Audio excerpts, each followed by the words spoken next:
Selamat bertemu kembali para siswa SMA MA kelas 11. Kita lanjutkan pembahasan kita uji kompetensi nomor ganjil dari buku Fisika Martin ini. Bab 5 ya. Kalor dan perpindahan kalor. Ya. Kita bahas mungkin 8 atau 7 soal di part 1 ini ya. Jadi ini part 1. Titik lelesat adalah pada suhu 194 derajat Fahrenheit. Jika dinyatakan dalam satuan Kelvin dan Celsius, titik lelesat tersebut berturut-turut adalah berapa ya? Anda tahu gambarnya kan ya? Kalau ini misalnya Fahrenheit, ini Celsius, begitu ya? Maka mereka untuk es melebur ya, es murni tentu ya. Kalau derajat Celcius itu 0. Kalau Fahrenheit itu kan 32 ya. Kemudian nanti kalau air mendidih, ya uap air ini sebetulnya, tapi oke lah, air mendidih. Kalau Celcius itu 100, Fahrenheit itu 212. Sehingga kalau Fahrenheit ini adalah 180 skala. Sementara untuk Fahrenheit ini Fahrenheit. Sementara untuk Celsius 100 skala. Sehingga kalau kita bandingkan, tentu kita akan mulai dari F dulu misalnya ya. Tapi kita harus samakan. Biasanya kita samakan dengan 0. 32 ini harus jadi 0. Nah, kalau 32 jadi 0 kan berarti dikurangi 32 kan? Dikurangi 32. Jadi ini F kurang 32 supaya dia start dari 0. Sama kan? Sama-sama start dari 0. Kalau C dia sudah mulai dari 0, jadi nggak perlu lagi. Ini akan sama dengan perbandingan skalanya kan? Ini 180 skala gitu ya. Ini 180 skala. Ini 100 skala. Kemudian kalau kita sederhanakan dibagi 20, ini 9 banding 5. Nah, inilah biasanya rumus yang kita dapat ya. Untuk konversi Fahrenheit dengan Celsius. Nah, sekarang yang diketahui Fahrenheit 194. Ini diketahui Fahrenheit 194. Ya, ini diketahui. Kita akan hitung dulu Celsius ya. Satuan Kelvin dan Celsius. Jadi Celsius yang ini ya. Ini Kelvin. Nah, tentu dengan menghitung Celsius saja kita udah dapat jawabannya. Ya, karena semuanya berbeda. Jadi cukup kita hitung Celsius. Kalau kita masukkan 194 Fahrenheit diganti 194 dikurangi 32 dibanding Celsius sama dengan 9 banding 5. Kemudian ini nanti ini kali ini kali ini. Ini kalau kita kurangi 194 kurang 32 itu adalah 162 ya. Ya, dikalikan 5 ini akan sama dengan 9C. Maka C-nya akan sama dengan 162 kali 5 bagi 9 ya. Maka ini kalau kita sederhanakan ini adalah 18. 18 kalau kita kalikan 5 itu 90 ya. Jadi Anda dapat jawaban E ya. Jadi jawabannya E. Yang ini jawabannya ya. Ya, dan Anda sudah tahu sebetulnya kalau Celsius ke Kelvin, ini yang penting ya. Kalau delta Celsius sama dengan delta Kelvin ya. Jadi kalau perubahan suhu, Celsius dan Kelvin itu sama. Ya, kalau perubahan suhu. Tapi kalau suhu mutlak, Kelvin itu Celsius tambah 273. Karena Kelvin nanti kan startnya 273. Ya, Kelvin itu startnya nanti di sini 273. Kemudian di sini dia 373. Tapi skalanya sama ya. Ini 100 skala, ini juga 100 skala. Jadi skalanya sama, 1 banding 1. Jadi kalau untuk perubahan suhu, itu sama. Kalau mau Kelvin ya tinggal ditambah 273 kan.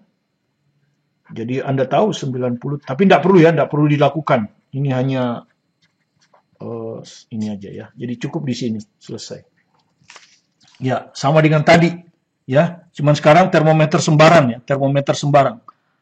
Sebuah termometer menunjukkan angka 25 ketika dicelupkan ke dalam es yang sedang melebur. Ya, jadi kita bisa gunakan konsep tadi. Ini es melebur. Ya. Taruhlah ini termometer X ya. Ini 25 katanya. 25. Ya. Tentu 25 derajat X maksudnya kan. Pada tekanan 1 atmosfer. Dan menunjukkan angka 85 ketika dicelupkan ke dalam air yang sedang mendidih pada tekanan 1 atmosfer. Ya. Ini air mendidih. Ya. Ini 85 katanya. Ya toh?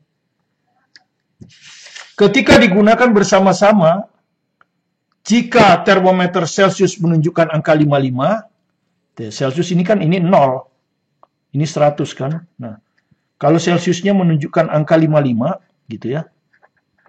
Nah, ini berapa ini? Ini itu berapa? Ya. Kalau Celciusnya 55. Ya, seperti tadi, kita bandingkan mulai dari 0 kan. Jadi 25 ini harus jadi 0. Berarti dia dikurangi 25 kan. Jadi X dikurangi 25, gitu kan ya. Dibandingkan dengan C. C tidak perlu karena dia mulai dari 0. Sekarang perbandingan skalanya, berapa skala ini? 85 kurang 25, ini 60 skala. Ini Anda sudah tahu tadi ya, 100 skala. Jadi ini nanti akan 60 banding 100. Dibagi 20, ini 3 banding 5. Nah, itu seperti tadi, tengah kali tengah, tepi kali tepi. Jadi 5 kali X kurang 25 sama dengan 3 kali C. Ya toh? Oh, C-nya udah diketahui ya, 55, sorry. Ini 55. Ya, C-nya kan diketahui sama dengan 55 ya. Oke, jadi bisa dicoret langsung. 5 ini kalau kita bagi dengan 55, 11. Ya, jadi X min 25 sama dengan 3 kali 11, 33. Dengan demikian X-nya akan sama dengan 25 ditambah 33. Jadi sama dengan 58. Ya, jadi sama dengan 58. Jadi jawabnya B. Oke, jadi nomor 1 dengan 3 hampir sama. Bedanya kalau nomor 1 Fahrenheit, nomor 3 ini termometer sembarang, X. Nah, ini banyak yang polemik ini tentang panjang batang rel. Ya, ada yang tanya di dalam channel saya. Panjang batang rel kereta api masing-masing 10 meter. Jadi kalau Anda lihat ini panjang rel yang pertama 10 meter. Dipasang pada suhu 25 derajat Celcius. Koefisien muai rel maksudnya bahannya ya. Koefisien muai rel itu maksudnya bahannya. Koefisien muai tentu kalau nggak diketahui untuk zat padat pasti maksudnya panjang.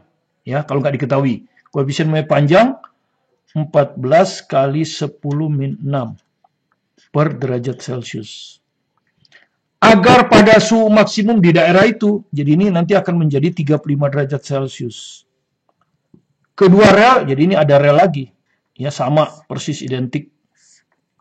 Ya, 10 meter juga.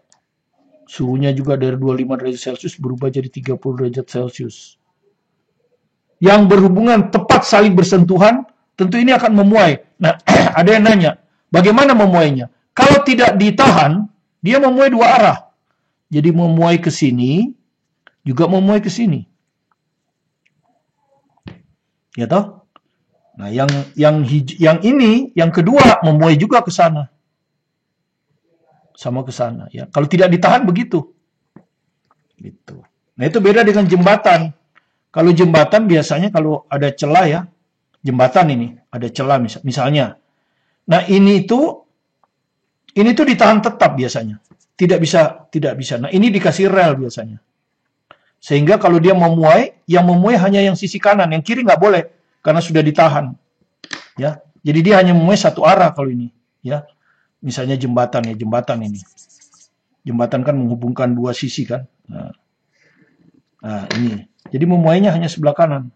Ya, yang ini saja. Ini ditahan tetap. Nah, kalau Anda tanya misalnya rel, misalnya dibebaskan, maka dia akan memuai dua arah. Ya, tapi perhatikan, sama aja, ini kan delta L. Sama aja, ini delta L. Masangnya begitu kan? Jadi kalau dia memuai, misalnya ini memuainya ke sini setengah delta L. Ini juga setengah delta L. Ya, jadi tetap aja yang kita hitung tetap tidak berpengaruh. Bukan berarti lebar celahnya setengah L. Ini setengah L, ini setengah L. Jadi tetap aja lebar celahnya delta L. Sehingga tetap aja kita harus hitungnya delta L sama dengan alpha L0 delta T. Ini kan pemuaian panjang kan? Rumus muai panjang kan? Tetap kita gunakan rumus ini. Ya kan? Perubahan panjang. Ini kan ditanya celahnya. Jadi tidak setengah. Ya, ada yang bilang, oh kita hitung delta L-nya terus tambah setengah. Loh yang setengah ini. Ini juga kan memuai setengah. Jadi sama aja kita hitung satu rel. Ya, jadi cukup satu rel kita hitung. 10 meter. Ya, jadi L0-nya 10 meter. Cukup salah satu aja kan? Sini setengah delta L, sini setengah delta L. L0-nya 10 meter. Alpanya sudah diketahui. Delta T-nya beda suhu kan? 35-25. 35 kurang 25. 10 derajat Celcius. Ya, dan ini boleh ditulis Kelvin ya. Karena perbedaannya. Jadi 10 derajat Celcius itu sama dengan 10 Kelvin. Sama. Tapi ingat ini delta. Perbedaan suhu Celcius dengan Kelvin sama. Karena skalanya 1:1. Oke, jadi tinggal bisa kita hitung. Dan jawabannya angkanya beda semua. Angkanya beda semua. Ini kan perkalian. Jadi nggak usah dijadikan satuannya. Cukup angkanya saja. Alpha 10. 14 kali 10 min 6. Ya. L0 10. Delta T 10. Ya. Delta T 10. Jadi kalau mau ngitung ini, kan lihat ini, angkanya beda semua. Jadi ini nggak usah dihitung ini. Ini nggak perlu. Jadi angkanya 14. Mana yang angkanya 14? D. Ya. Jadi jawabannya adalah D. Ya, jadi jawabannya adalah D. Jadi sekali lagi cukup dihitung 10 meter ini. Memang betul di sini dia setengah, tapi bukan berarti celahnya setengah delta L. Karena yang sebelah kanan juga akan setengah delta L. Jadi tetap aja delta L. Jadi cukup dihitung dari pemuaian satu batang aja. Ya. Tuh.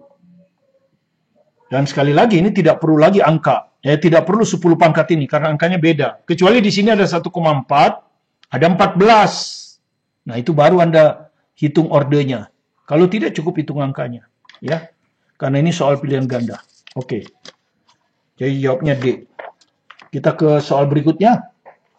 Soalnya masih pemuaian. Sebatang logam dengan koefisien muai panjang alfa mempunyai panjang L pada suhu 25 derajat. Jadi biasakan kita kalau baca itu sampai titik. Baru kita sketsa soalnya. Jadi ini ada batang logam, gitu ya. Koefisien muainya alfa, pasti koefisien muai panjang itu kan ya. Mempunyai panjang L, jadi panjangnya ini L. Ya, pada suhu 25 derajat Celcius. Kan gitu. Jika dipanaskan menjadi 30 derajat Celcius, ya jadi kalau kita panaskan dia akan memuai kan. Nah, taruhlah begitu. Ya. Ini delta L-nya kan.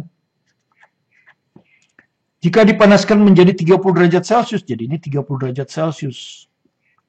Logam mengalami pertambahan panjang delta L. Ya, kebetulan sama delta L. Jika logam tersebut dipotong, nah ini urusan lain lagi nih. Logamnya dipotong sekarang. Ini peristiwa yang pertama. Ini peristiwa yang kedua. Jika logam tersebut dipotong menjadi 2/5 panjang semula, pertambahan panjangnya ketika dipanaskan sampai suhunya menjadi 40. Nah, jadi dipotong nih. Ya, kalau 2/5 itu kira-kira di sini. Nah, sehingga panjangnya sisa 2/5 panjang semula. 2/5 L berarti kan. Kemudian dipanaskan. Ya. Nah, taruhlah begitu. Ya. Sampai suhunya menjadi, kalau ini tadinya 25 derajat Celcius, sekarang 40 derajat Celcius. Maka pertambahan panjangnya berapa ini? Nah, karena kita pakai 1 dan 2, ini delta L1, ini delta L2. Gitu. Ini L1 sama dengan L0 ya. Di rumus kita tadi L0 ya. Ini L01 panjang semula kita sebutnya L0. Berarti ini L02. Nah, begini. Kemudian di sini delta T1-nya 30 kurang 25, ya toh? 5 derajat saja. Di sini delta T2-nya 40 kurang 25. Jadi 15 derajat Celcius. Nah, kita akan mencari delta L2-nya ini berapa. Berarti kan perbandingan ya. Delta L rumusnya apa? Alpha L0 delta T. L0-nya dirubah, delta T-nya dirubah. Tapi alpanya tetap. Karena alpha ini hanya bergantung pada jenis. Ya, jenis. Logamnya tetap ya. Tidak dirubah jenis logamnya. Di sini nggak ada pernyataan logamnya di gini. Tapi hanya logamnya dipotong. Jadi alpha tetap. Jika kalau Anda bandingkan delta L2 per delta L1. Ya. Alpanya bisa hilang. Ya, nggak apa-apa kalau Anda tulis. Alpha ini 2, ini berarti L02 delta T2. Ya, toh? Yang bawah alpha juga. Delta L1, L01 delta T1. Maka alpanya bisa dicoret. Nah, tinggal Anda masukkan kan. L02. Ini 2 per 5L. 2 per 5L. Delta T2, 15. L01, L. Delta T1, 5. Nah, sehingga Anda bisa coret ini. 5 dengan 15, 3. L dicoret dengan L. Nah, 2 kali 3, 6. 6 per 5. Jadi delta L2, 6 per 5 kali delta L1. Kan gitu, delta L1 ke sana. Nah, delta L1 itu adalah delta L. Ya toh? Delta L1 ini. Tadi disebutnya delta L kan. Jadi delta L2 adalah 6 per 5 delta L. Ini jawabnya. 6 per 5 delta L. Jadi jawaban E. Ya, jawaban E. Nah, seperti ini. Masih pemuaian ya. Tapi kalau dari tadi itu pemuaian panjang, sekarang kita pemuaian volume. Ya, sekarang ini pemuaian volume. Jadi ada tong. Tong itu zat padat. Ya, biasanya yang diketahui alpha, koefisien muai panjang. Ya, sehingga kalau Anda mau hitung koefisien muai volumenya, ya kalau ini kan koefisien muai panjang, ini koefisien muai volume, itu 3 alpha. Ya, jadi yang diketahuinya alpha. Kemudian nanti di sini diisi minyak, ya toh? Diisi minyak. Minyak itu zat cair. Ya. Zat cair itu kalau diketahui, pasti yang diketahuinya adalah gamma. Ya. Zat cair nggak pernah diketahui muai panjang. Karena cairan bukan berbentuk memanjang, tapi volume. Pasti yang diketahuinya muai volume. Tuh, lihat kan, muai volume. Seperti itu. Kemudian yang perlu Anda ingat bahwa zat cair ini memuai lebih besar daripada zat padat. Ya. Jadi untuk kenaikan suhu yang sama, untuk delta T yang sama, ya, delta V cair itu selalu lebih besar dari delta V padat. Kenapa? Karena zat padat itu molekul-molekulnya rapat. Rapat seperti ini, ya. Dan tidak bisa berpindah. Hanya bisa bergeser. Sementara kalau zat cair kan lebih renggang, ya. Lebih renggang dan dia bisa berpindah, tetapi tidak bisa meninggalkan kelompoknya. Karena itu zat cair selalu sama dengan bentuk wadahnya. Sementara kalau zat padat tidak bisa, dia tetap hanya bisa bergetar, ya. Itu ya teorinya ya. Sekarang kalau kita baca soalnya, sebuah tong besi, tong itu taruhlah ya silinder seperti ini ya. Oke. Tong itu biasanya silinder kan. Ini tong dari besi, lihat koefisien muainya, koefisien muai panjang. Kalau nggak ditulis juga pasti itu koefisien muai panjang. Karena zat padat ini jenisnya besi, ya, per derajat Celcius. Bervolume 70 liter. Jadi volumenya besi ya, tong besi ini volumenya, taruhlah besi ini indeks besi ya, B. Besi. Berarti ini volume besi. Gini kan ya. 70 liter. Diisi minyak sampai penuh. Berarti volume minyak juga 70 liter. Oke. Koefisien muai untuk minyak, koefisien muainya adalah 950 kali 10⁻6 per derajat Celcius. Nah, berarti di sini kita harus hitung gamanya kan? Gamma dari besi. Karena tongnya nanti memuai. Dikalikan 3 ya. Jadi 3 kali 12 kali 10⁻6. Jadi sama dengan 36 kali 10⁻6. Ya, gamma besi. Diletakkan di halaman rumah pada saat pagi hari dengan suhu 20. Jadi tadinya suhunya 20 derajat Celcius. Ini pagi. Nah, siangnya berubah menjadi 40. Ini siang. Sehingga dengan demikian terjadi perubahan suhu 40 dikurang 20. 20 derajat Celcius. Ini delta T-nya. Nah, akibatnya apa? Tong akan memuai, minyak juga akan memuai. Kan gitu. Ya. Ya, jadi akibatnya tong akan memuai. Minyak juga memuai. Ya. Cuma ini padat, ini cair. Ya. Delta V tong di sini diwakili oleh besi kan? Tentu akan sama dengan gamma besi volume awal dari besi kali delta T. Sementara di sini delta V cair, delta V minyak, tentu gamma minyak, volume minyak, kali delta T. Delta T-nya sama ya, 20. Nah, ini lebih besar. Akibatnya apa? Airnya akan tumpah. Dan itu Anda alami kalau masak air di dapur, Anda nggak boleh isi airnya itu penuh. Karena kalau penuh nanti airnya akan tumpah.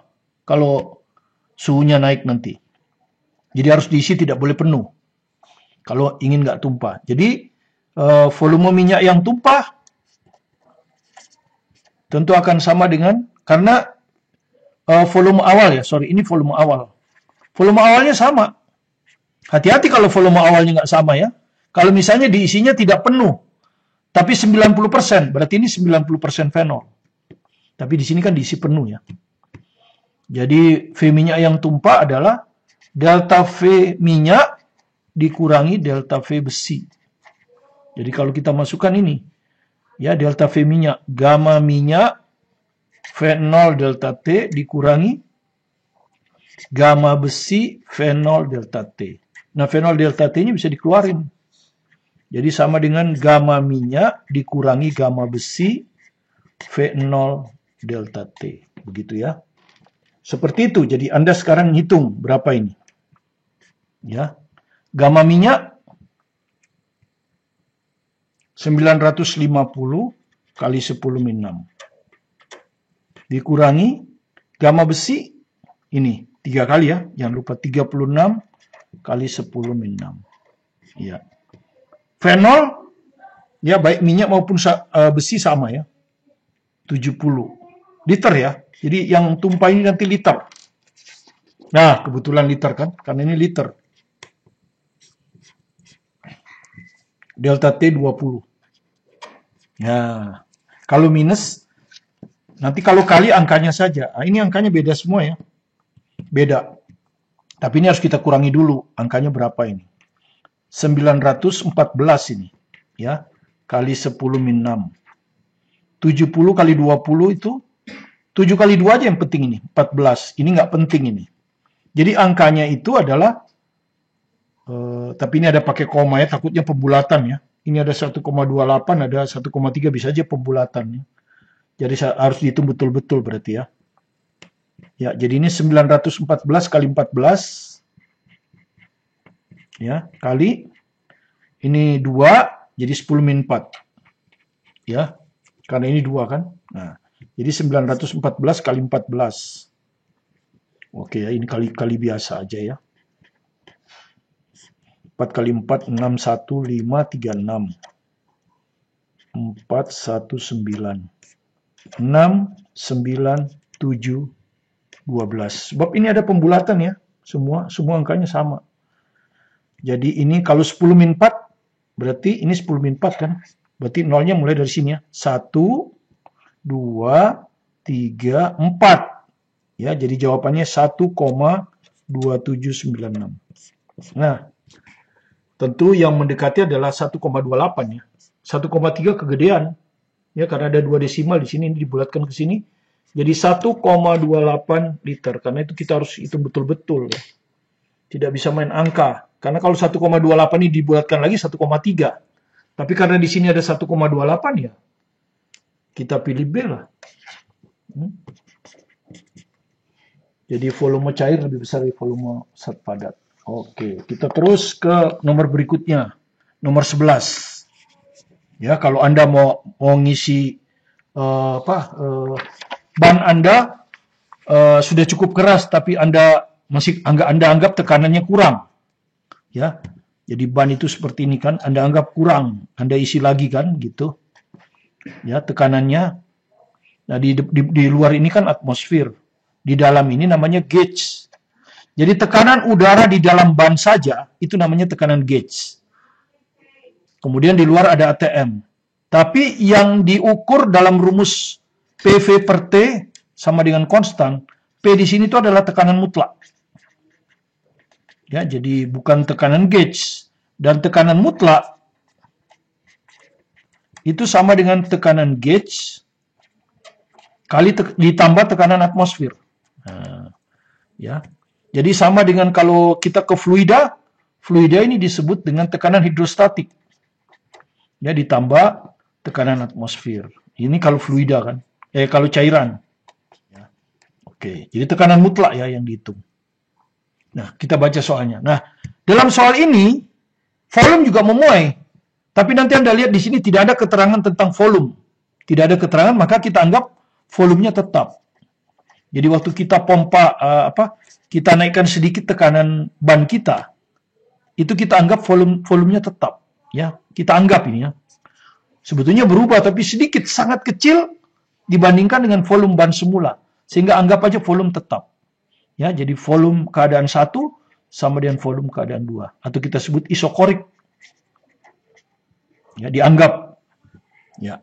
Jadi volumenya bisa dihapus nanti. Ya. Tapi kalau Anda kasih nggak apa-apa, nanti nggak ada keterangan, kita anggap isokorik. Oke, sekarang kita baca soalnya. Sebuah ban mobil bervolume. Nah, ini volume ini. Ada keterangannya V1, tapi V2 nggak ada nanti. Ya, ini keadaan 1 ya. 5,6 kali 10 pangkat 3. cc itu cm pangkat 3. Diisi dengan gas nitrogen sampai tekanan gauge. Nah, perhatikan. Ini P1 gauge. 2,07 kali 10 pangkat 5 Pascal.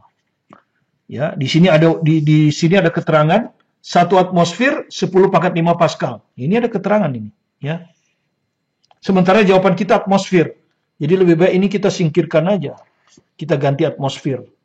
Supaya nanti jawaban kita atmosfer, gitu kan? Nah, ini P gauge. Nah, tapi yang kita inginkan nanti P1-nya itu P1 mutlak. Bukan yang gauge. Nah, P1 mutlak adalah P1 gauge, jadi 2,07 ditambah tekanan luar. Tekanan luar kalau nggak diketahui itu kita anggap 1 atmosfer. Kalau nggak ada keterangan ya. Kalau nggak ada keterangan maka tekanan atmosfer itu kita anggap 1 atmosfer. Ya. Kalau tidak ada keterangan. Jadi tambah 1 atmosfer. Dengan demikian ini jadi 3,07 atmosfer. Nah, ini. Kesalahan siswa sering hanya dianggap tekanannya 2,07. Lupa ditambah 1. Oke. Ya. Pada suhu ruang, suhunya harus Kelvin. Di rumus ini tuh suhu itu harus Kelvin. Jadi T1 adalah 27 ditambah 273. 300 Kelvin. Nah, gitu. Terus, jika selama perjalanan suhu ban meningkat. Jadi selama perjalanan suhu ban itu meningkat menjadi 57, naik 30 ya. Naik 30. Berarti ini 330 Kelvin. Maka tekanan gauge gas. Nah, yang ditanya tekanan gauge ya. P2 gauge. Berapa? Ya. Sementara nanti yang kita hitung P2 mutlak ya. Yang diambil nanti P2 mutlak. Ya, jadi di dalam soal P2 mutlak. Oke, kita sekarang gunakan rumus PV per T sama dengan konstan ya. Ini.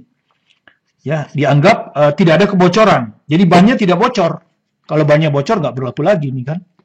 Kalau bannya bocor harus pakai ini, PV per NT sama dengan konstan. Ini kan mol di situ ada massa kan, kalau Anda belajar kimia.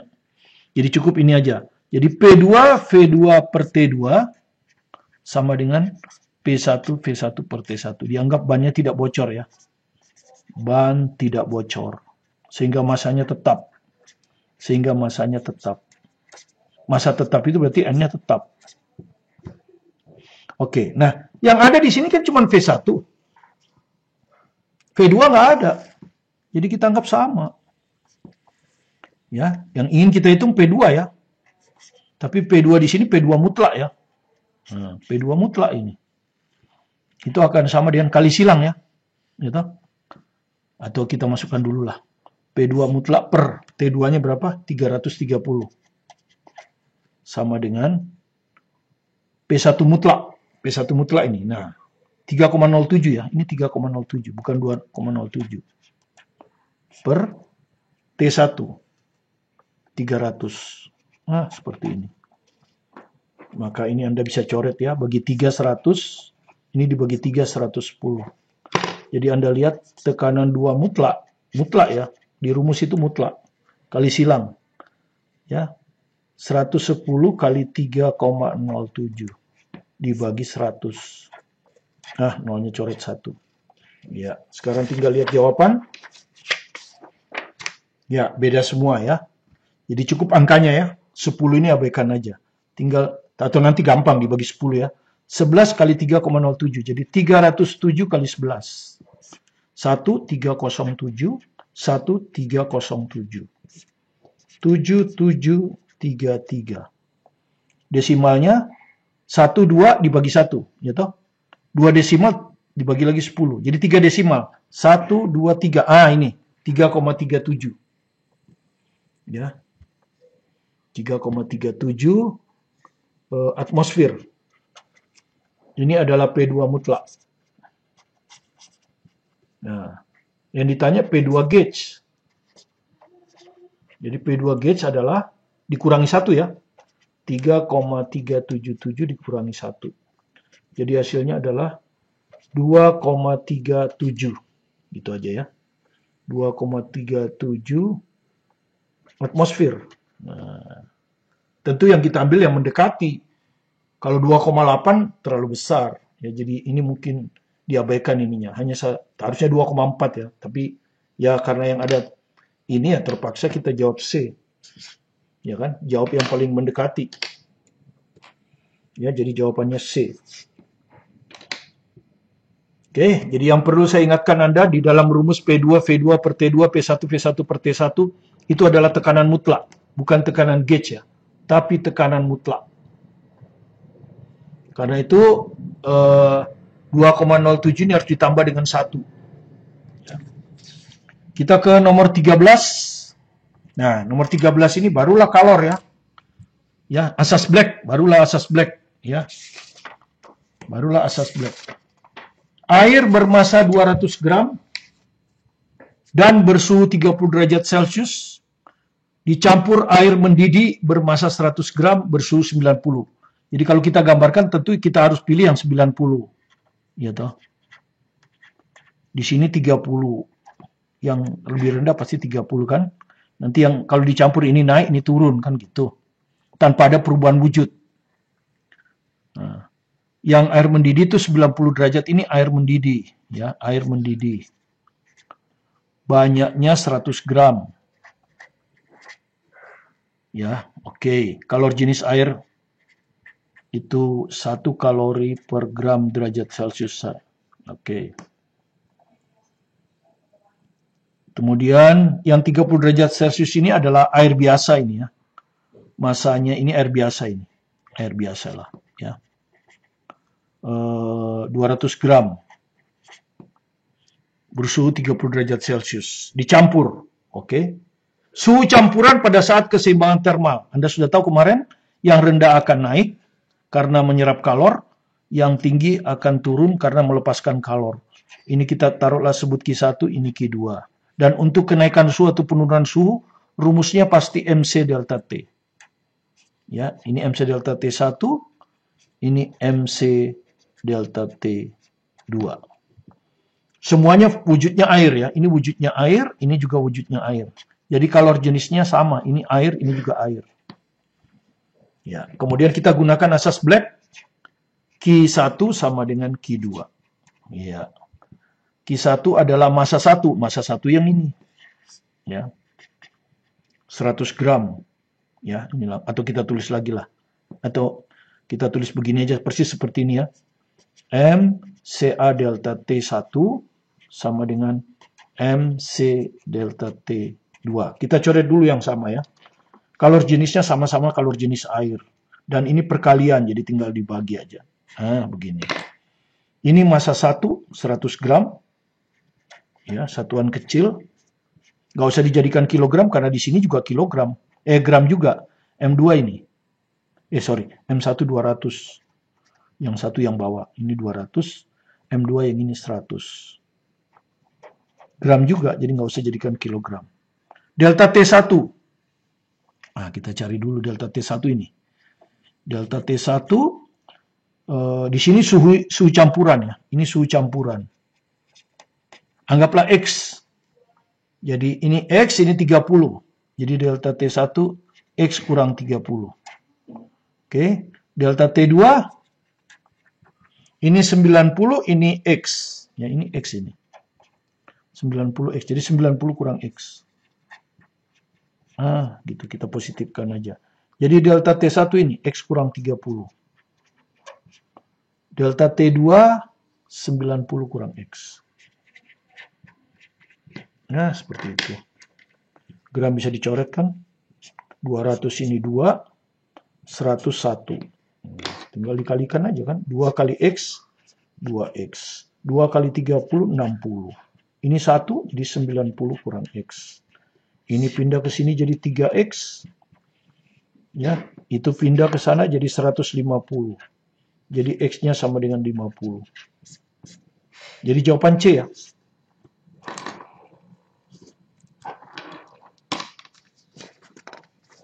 Sekarang ke nomor terakhir untuk part 1 ini. Ya. Jadi sekarang kita ke perubahan apa? Tetap kalor ya, kalor. Tetap kalor. Cuman di sini sudah ada perubahan wujud. Ya, di sini sudah ada perubahan wujud. Ya. Dan Anda sudah tahu kalau perubahan wujud itu Q-nya pasti M kali kalor laten. Kalau mendidih itu biasanya Q uap ya. Jadi di sini L uap. Ini massa yang menguap ya. Ya, massa yang menguap, mendidih sebetulnya ini ya. Karena mendidih dengan menguap itu beda. Kalau menguap bisa pada suhu sembarang, ya. Sebetulnya cuma kita selalu nulisnya uap, ya. Jadi massa yang mendidih, ya. Boil ini, ya. Ini sebetulnya boil. Kalau uap itu kan vapor, ya. Jadi sebenarnya kita salah konsep itu ya. Oke. Sebuah pemanas listrik memerlukan 15 menit untuk meningkatkan suhu 800 gram ya, suatu cairan tertentu dari 300 Kelvin ke titik didihnya 424 Kelvin. Ya. Jadi mula-mula dia itu 300 Kelvin. Ya. Dan ini cairan, ya, ini cairan. Ya. Maka kalau dia mau mendidih, dia naik dulu suhunya. Nah, dia naik dulu ke 424 Kelvin. Nah, ini masih cair. Ya. Kemudian dia akan mendidih. Tapi di sini mendidihnya sebagian ya. Di sini mendidihnya itu hanya sebagian. Hanya sebagian, tidak semuanya. Ya, gitu. Nah, kita baca. Dan ini dari 15 menit untuk meningkatkan suhu 8 grad suatu cairan tertentu dari 300 ke titik didihnya. Jadi dari sini ke sini, untuk listrik, ini kan perlu pemanas listrik. Ya, dari sini ke sini itu, dia hanya 15 menit. Ya, ini pemakai daya listrik. Dan listrik itu Anda sudah tahu daya. Menit itu waktu. Dan Anda sudah tahu, kalor, kalau dianggap di sini efisiensi 100%. Jadi listrik semuanya jadi kalor. Ya, anggap dia, nggak ada keterangan. Ya, kalau nggak ada keterangan, kita anggap efisiensi 100%. Faktanya enggak 100%. Karena ada sebagian kalor mengalir ke udara. Tapi kan di sini diambil idealnya 100%. Maka Q ini asalnya P kali T. P itu daya listrik ya. Daya listrik dari pemanas. Dan pemanasnya tidak diganti, tetap. Ya. Jadi dari sini ke sini itu Q1. Ya. Q1 itu 15 menit. Ya toh? Nah, karena dia naik, rumusnya pasti MC delta T. Gitu ya. Kemudian nanti kemudian begitu dia sampai ke sini dia mendidih kan? Nih, dalam 3 menit kemudian, 3 menit kemudian. Jadi dari sini itu 3 menit. Yang sini aja untuk mendidih. Masa 155 gram tuh, yang mendidih hanya 155 gram. Bukan waktu di sini berapa gram? 800 gram. Ya kan ini cairannya 800 gram. Ya, jadi 800 gram ini semua naik suhunya.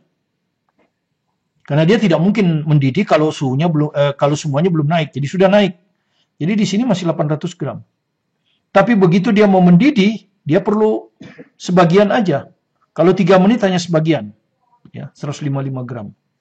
Cairan menguap, mendidih ini maksudnya ya. Jika kalor jenis cairan, nah ini kalor jenis cairan yang ini. Ya, yang ini. Kalor jenis cairan ini adalah 4.500 Joule per kilogram Kelvin. Nah, gitu ya. Jadi satuan masanya harus kilogram. Karena ini kilogram. Karena itu nanti di sini harus dirubah bukan gram, tapi kilogram. Gitu. Ini juga harus kita rubah kilogram. 0,155 kilogram. Dan kehilangan kalor ke atmosfer dan wadah diabaikan. Jadi di wadah itu sebenarnya menyerap kalor. Ya, udara juga menyerap kalor, diabaikan, makanya dianggap efisiensi 100%. Ya. Berapakah kalor laten uap cairan? Nah, yang ditanyakan kalor laten. Berapa L uap ini? Nah, Anda sudah tahu di sini Q1 MC delta T. Kalau di sini Q2 itu adalah M kali L. Nah, L uap. Tapi M-nya di sini bukan M ini ya.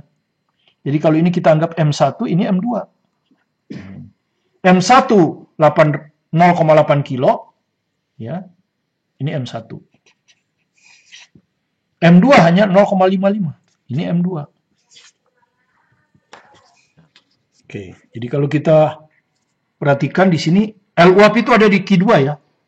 Jadi Q2 sama dengan M2 kali L uap. Gitu.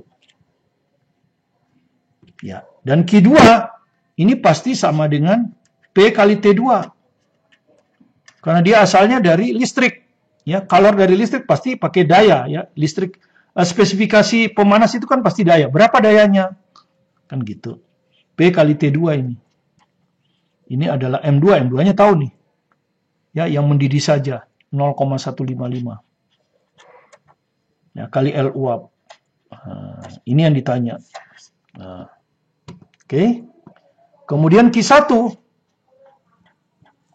itu ini M1 C delta T.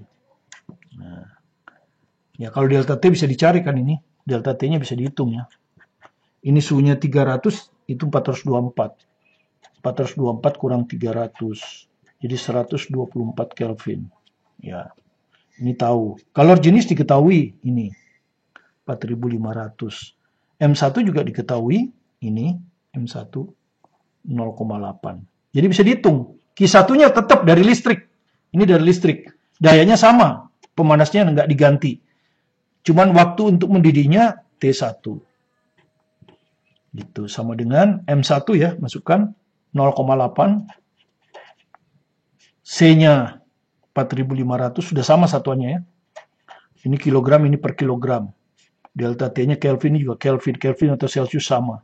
124. Nah, begini. Ya. Di sini T2 juga diketahui. T2 yang ini 3 menit ini T2. 15 menit ini T1. Kita tinggal bandingkan aja. Kita bandingkan ya. Ya, jadi ini kita bandingkan dengan ini. Jadi P kali T2 dibandingkan dengan P kali T1. Ya, maka P kali T2 ini 0,155 L uap. P kali T1 yang ini. Ya. Ini 0,8. Ya, apa-apa. 0,8, 4.500, 124. Ah, begini. Dan Anda lihat P-nya bisa dicoret. Ya. T2-nya berapa? T2 yang ini 3 menit. Ya, jadi ini 3 menit. Ini 3 menit. Nggak usah jadikan sekon. Soalnya yang bawah juga T1 15 menit. Nah, ini supaya nggak ini kita jadikan 155 aja ya. Berarti dikali 1000. Kalau di atas kali 1000 ini juga kali 1800. L uap 4.500, 124. Nah, seperti ini. Ini bisa kita coret. Ini 1, ini 5.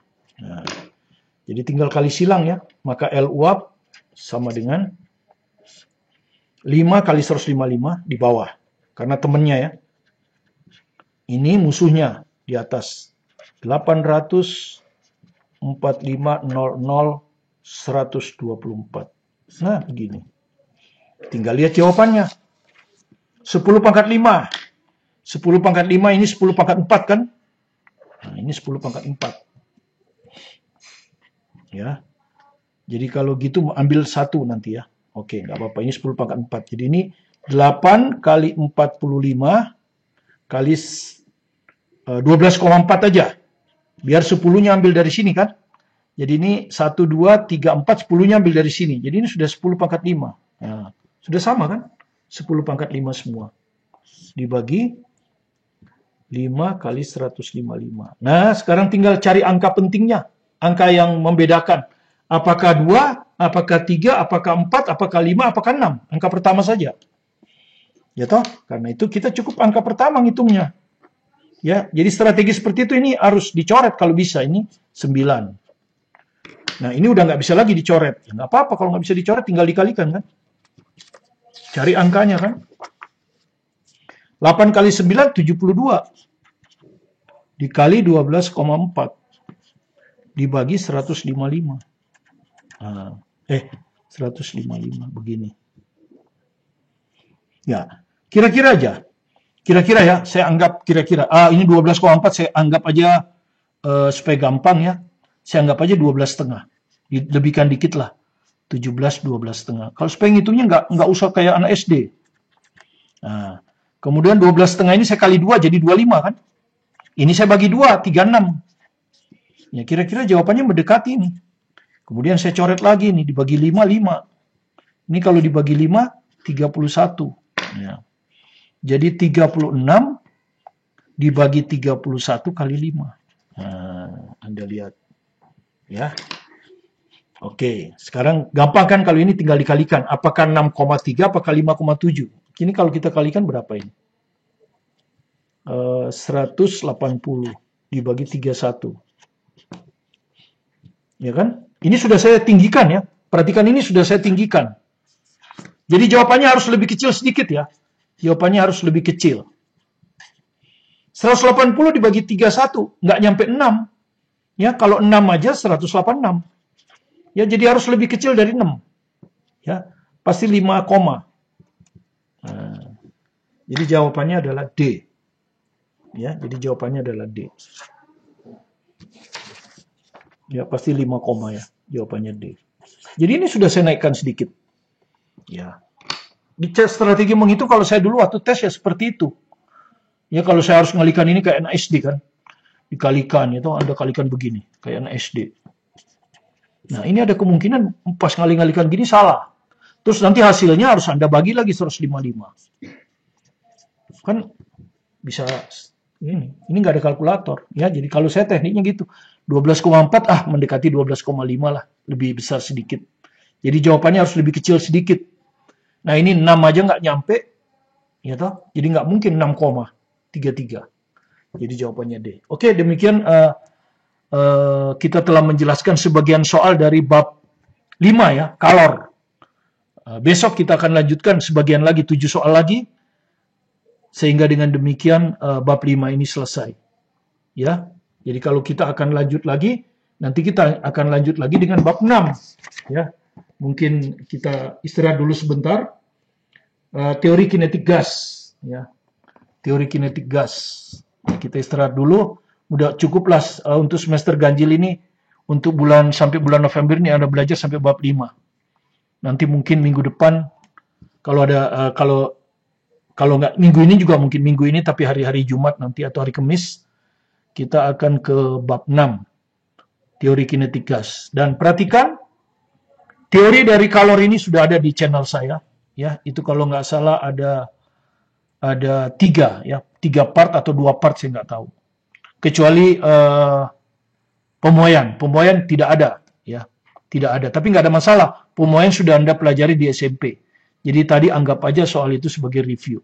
Baik pemoyan panjang untuk zat padat, pemoyan volume untuk gas, kemudian ada pemoyan volume zat cair. Ya. Kemudian asas Black ya, kalor. Nanti mungkin perpindahan kalor besok ya. Jadi dengan demikian mudah-mudahan perpindahan kalor pun sudah ada di sana ya. Kalor dan perpindahan kalor sudah ada di dalam channel saya. Silakan kalau tidak jelas dipelajari dengan baik ya. Supaya Anda bisa lancar mengikuti jawaban ujian pilihan ganda. Jadi belajarlah secara terstruktur dan banyak latihan soal. Ya, di dalam soal ini sudah banyak latihan MC yang bagus yang kita bahas ini dan soal esai yang ada tingkat 1 dan tingkat 2. Kalau masih kurang tentang soal-soal perguruan tinggi, di sini Anda bisa pelajari ujian masuk perguruan tinggi dalam negeri maupun luar negeri, ya. Dalam negeri itu UTBK, UMUGM, SIMA UI, Diponegoro dan sebagainya. Sementara kalau luar negeri kita ambil dari Singapura, Malaysia, Amerika dan Inggris serta India. Ya, kalau Anda senang dengan apa yang kami jelaskan ini, silakan di-subscribe kalau belum subscribe.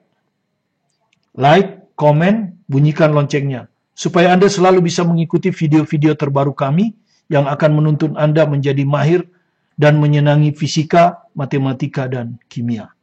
Dan di channel saya ini cukup lengkap ya. Ada soal multiple choice, ada soal esai sesuai dengan pelajaran dan ujian nasional, sesuai juga dengan ujian masuk perguruan tinggi dan juga termasuk kelompok kompetisi sains nasional, baik teori maupun soal. Jadi silakan Anda pelajari dengan baik. Tetap semangat belajar mandiri di rumah. Sukses selalu bersama Anda, bersama saya, Martin Kanginan. Terima kasih.